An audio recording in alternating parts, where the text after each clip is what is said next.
Hello दोस्तों, आप सभी का स्वागत है मेरे इस यूट्यूब चैनल जिसका नाम है गुरु ज्ञान।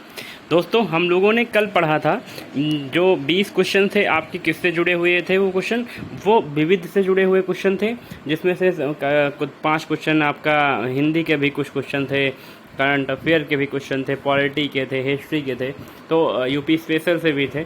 आज जो क्वेश्चन मैं लेकर आया हूँ ये करंट अफेयर से जुड़े हुए महत्वपूर्ण 20 क्वेश्चन हैं।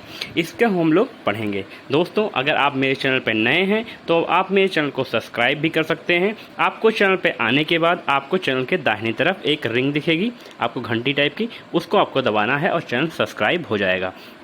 आप चैनल को आप शेयर भी कर सकते हैं और इसे लाइक भी कर सकते हैं और कमेंट भी कर सकते हैं। हर वीडियो पे आप वीडियो में कमेंट भी कर सकते हैं। अगर आपको कोई डाउट है या कहीं पे कोई पॉइंट आपको गलत लगता है, आपको मैं जो डिफ़ाइन करता हूं, तो आप मुझे ज़रूर बताइए। दोस्तों, चलते हैं हम लोग अपने पहले इस जो करंट अफेयर की एक सीरीज़ है, महत्वपूर्ण सीरीज, इसकी तरफ हम लोग चलते हैं। पहला क्वेश्चन है, किस राज्य सरकार द्वारा हाल ही में के स्मार्ट ऐप लॉन्च किया गया? तो कौन से राज्य द्वारा शुरू किया गया है? आपको ऑप्शन में है उत्तर प्रदेश, बिहार, कर्नाटक और केरल। तो कौन सा ऑप्शन हो जाएगा? आपका ऑप्शन हो जाएगा डी। कौन सा हो जाएगा? Option D. बहुत जल्दी हम लोग करेंगे इन क्वेश्चन को। प्रधानमंत्री विश्वकर्मा योजना को लागू करने वाला देश का पहला केंद्र शासित प्रदेश कौन सा है? तो केंद्र शासित प्रदेश कौन सा है? बी है आपका जम्मू कश्मीर। कौन सा है? जम्मू कश्मीर हो जाएगा। ठीक है, आगे हम लोग पहुँचते हैं। हाल ही में ब्रिक्स का नया सदस्य देश हाल ही में कौन बना है? तो कौन सा देश है जो ब्रिक्स का हाल ही में जल्दी में क्या बना हुआ है? आपका सदस्य देश बना हुआ है। तो आपका ऑप्शन में दिया गया है ईरान, सऊदी अरब, दक्षिण अफ्रीका। तो इनमें से क्या है? सभी हैं। ईरान भी अभी जल्दी में बना, सऊदी अरब और दक्षिण अफ्रीका, तीनों एक साथ में ही ब्रिक्स सम्मेलन में हमारे क्या हुए? नए सदस्य जुड़े हुए हैं। आगे चलते हैं। मुख्यमंत्री योगी आदित्यनाथ द्वारा उत्तर प्रदेश के पहले फ्लोटिंग रेस्टोरेंट का उद्घाटन हाल ही में कहाँ किया गया? फ्लोटिंग मतलब तैरता हुआ आपका जो रेस्टोरेंट है वो उत्तर प्रदेश में कहाँ किया गया? तो वो किया गया है प्रयागराज में। कहाँ किया गया है? प्रयागराज में। सी ऑप्शन सही हो जाएगा। क्वेश्चन नंबर 5, किस देश में प्रधानमंत्री मोदी द्वारा पहले हिंदू मंदिर का उद्घाटन किया गया? तो हिंदू मंदिर जो बना है, पहले हिंदू मंदिर का उद्घाटन कहाँ किया गया है? मोदी जी के द्वारा। तो हमारे प्रधानमंत्री मोदी जी के द्वारा संयुक्त अरब अमीरात में। कहाँ किया गया है? संयुक्त अरब अमीरात, UAE में। ठीक है, आगे पहुँचते हैं हम लोग।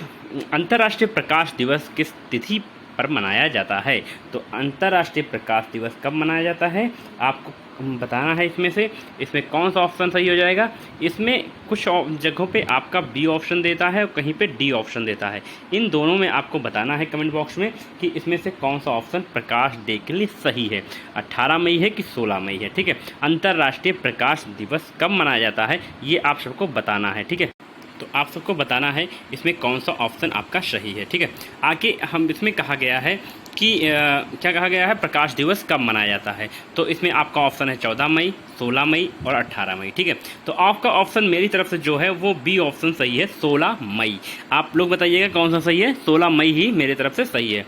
आपका 7 नंबर क्वेश्चन है, अमेरिका को पीछे छोड़कर भारत का सबसे बड़ा ट्रेड पार्टनर कौन सा देश बन गया है? ट्रेड पार्टनर मतलब होता है जो व्यापार करे जो देश, वो देश भारत के साथ में अमेरिका को पीछे छोड़कर भारत का सबसे बड़ा ट्रेड पार्टनर बन गया है। क्वेश्चन नंबर 7 में आपको बताना है कौन सा ऑप्शन हो जाएगा? चीन। क्या हो गया है? चीन आपका हो गया है। ठीक है, आगे पहुंचते हैं। भारत की सबसे बड़ी स्किल प्रतियोगिता इंडियन स्किल्स 2024 का आयोजन कहाँ किया गया है? क्वेश्चन नंबर 8 है, आपको बताना है इसमें कौन सा ऑप्शन होगा? इसमें जयपुर होगा। कौन सा हो जाएगा? ऑप्शन जयपुर हो जाएगा। सी ऑप्शन कौन सा हो जाएगा? C option. क्वेश्चन नंबर 8 का नहीं, डी ऑप्शन हो जाएगा, लखनऊ होगा। लखनऊ अभी जल्दी में ही स्किल इंडिया स्किल 2024 का आयोजन कहाँ हुआ है? लखनऊ में हुआ है। सेला सुरंग को भारत की सबसे ऊंची सुरंग, क्वेश्चन नंबर 9 पर पहुंचेंगे।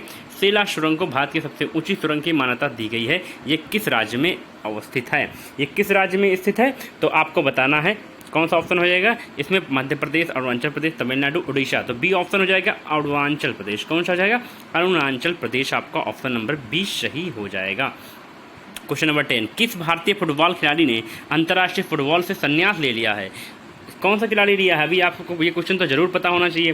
क्वेश्चन नंबर 10 है आपका, कौन सा है? सुनील छेत्री जी। अभी आखिरी मैच उनका हुआ था किसी UAE या अफगानिस्तान के साथ में, और वहाँ पर उन्होंने क्या लिया था? इन्होंने संन्यास लिया था। सुनील छेत्री जी हमारे फुटबॉलर हैं, बेस्ट फुटबॉलर हैं। ये विश्व में अंतर्राष्ट्रीय गोल करने के मामले में ये रोनाल्डो और मेसी के बाद तीसरे नंबर के प्लेयर आते हैं। तो समझ सकते हैं आप, बड़े बड़े खिलाड़ियों को इन्होंने पीछे छोड़ रखा है।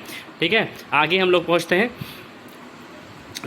प्रश्न नंबर 11 की तरफ हम लोग पहुँचेंगे। पूछा है कि वैभव अनिल काले का हाल ही में देहांत हो गया, वो कार्य थे, कहाँ कार्य थे, ये आपसे पूछा गया है। क्वेश्चन नंबर 11 का कौन सा ऑप्शन सही हो जाएगा? वो हो जाएगा संयुक्त राष्ट्र में। कहाँ पे थे?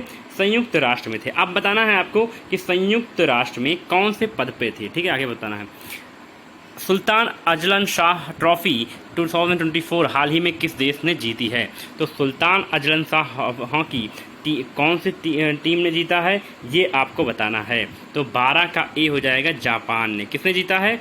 जापान ने जीता है। अब देख सकते हैं जापान इंडिया से रैंकिंग में तो बहुत पीछे है, लेकिन फिर भी जापान ने सुल्तान अजलन शाह ट्रॉफी 2024 जीता हुआ है। ठीक है, क्वेश्चन नंबर 12 का ए ऑप्शन हो जाएगा। क्यों जीता? क्योंकि भारत क्या था कि भारत ओलंपिक के लिए तैयारी कर रहा था, इसलिए उसने अपने जूनियर खिलाड़ियों को भेजा था मैक्सिमम, तो इसलिए सुल्तान अजलन शाह ट्रॉफी में जापान ने अपने अच्छे खिलाड़ियों के साथ में उसने जीत लिया। क्वेश्चन नंबर 13 की तरफ पहुँचते हैं। माउंट एवरेस्ट को 29वीं बार फतह करने का रिकॉर्ड किसने बनाया है? तो किसने बनाया है? 13वें का कौन सा ऑप्शन सही हो जाएगा? तेनसिंग नार्गे, कीमा रीता शेरपा, पाशबा दावा शेरपा, कोई नहीं, इसमें बी ऑप्शन सही हो जाएगा, कीमा रीता शेरपा। कौन हो जाएंगे? कीमा रीता शेरपा। आगे पहुँचते हैं क्वेश्चन नंबर हम लोग 14 की तरफ। टाटा इलेक्ट्रॉनिक्स के नए अध्यक्ष कौन नियुक्त किए गए हैं? तो टाटा इलेक्ट्रॉनिक्स के नए अध्यक्ष कौन हैं आपको बताना है। तो इसमें 14 का कौन सा ऑप्शन सही हो जाएगा? ललित यादव, सुधीर सिंह, एन चंद्रशेखरन। कौन है? एन चंद्रशेखरन, सी ऑप्शन सही हो जाएगा। 15 की तरफ पहुँचते हैं। यूनेस्को की memory of the world Asia Pacific regional register में शामिल किया गया है। तो किसको शामिल किया गया है? 15 क्वेश्चन में आपका कौन सा ऑप्शन सही हो जाएगा? तो इसमें हो जाएगा 15 का डी सभी। इसमें कौन सा हो जाएगा? डी सभी।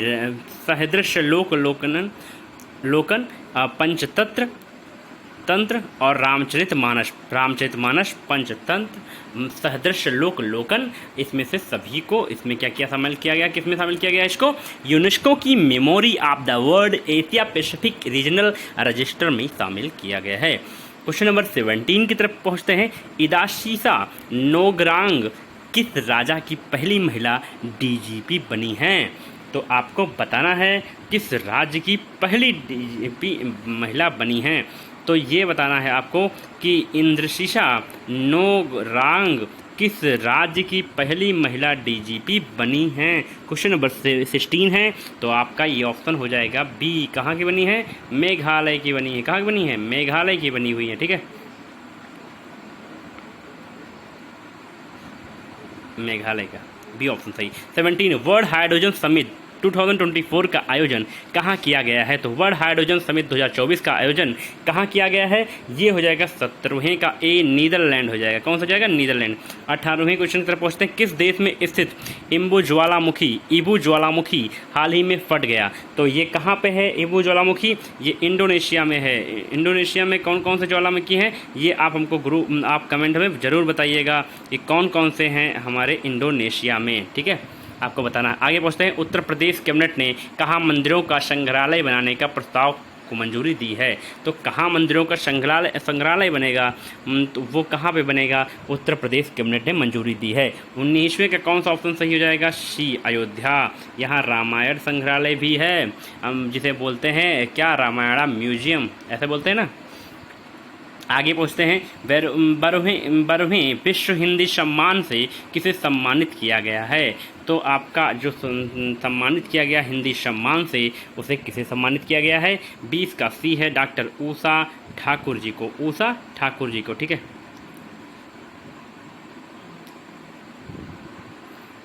डॉक्टर उषा ठाकुर जी को। ठीक है, सी ऑप्शन सही हो जाएगा आपका। अब हम लोग आपको एक और न्यूज़ दे देते हैं।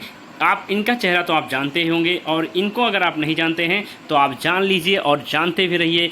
ये हैं हमारी मनु भाकर जी, जिन्होंने ओलंपिक 2024 में, पेरिस ओलंपिक में पहला मेडल हमारी टीम को दिलाया है, कांस्य पदक दिलाया है इन्होंने, ब्रॉन्ज मेडल है ये किस में है, इनका शूटिंग एयर 10 मीटर शूटिंग में इन्होंने क्या दिया है, हमें ब्रॉन्ज मेडल दिलाया है। और ये अपने गोल्ड मेडल और सिल्वर मेडल से ये लास्ट शूटिंग पॉइंट जो था उनका शूटिंग टाइम था, उस पर इन्होंने क्या किया था, इनका एक 0 पॉइंट समथिंग पॉइंट से इन्होंने अपने सिल्वर मेडल से चूक गई, नहीं तो ये सिल्वर मेडल पाने में एकदम से सक्सेसफुल हो जाती और इनको सिल्वर मेडल मिल जाता। लेकिन ब्रॉन्ज मेडल मिला है, पहली महिला भी हैं कि जिनको ब्रॉन्ज मेडल मिला है ओलंपिक के शूटिंग में, ठीक है। Manu Bhaker win India first medal for Paris Olympic 2024 a bronze in 10 metre air pistol, किस में मिला है, एयर पिस्टल में। और ये पहली ऐसी महिला हैं जिनको शूटिंग में क्या मिला है, ओलंपिक में मेडल मिला है, ठीक है। नाम इनका याद कर लीजिएगा, मोस्ट इंपॉर्टेंट है मनु भाकर जी, ये वर्ल्ड चैंपियन भी हैं, ठीक है।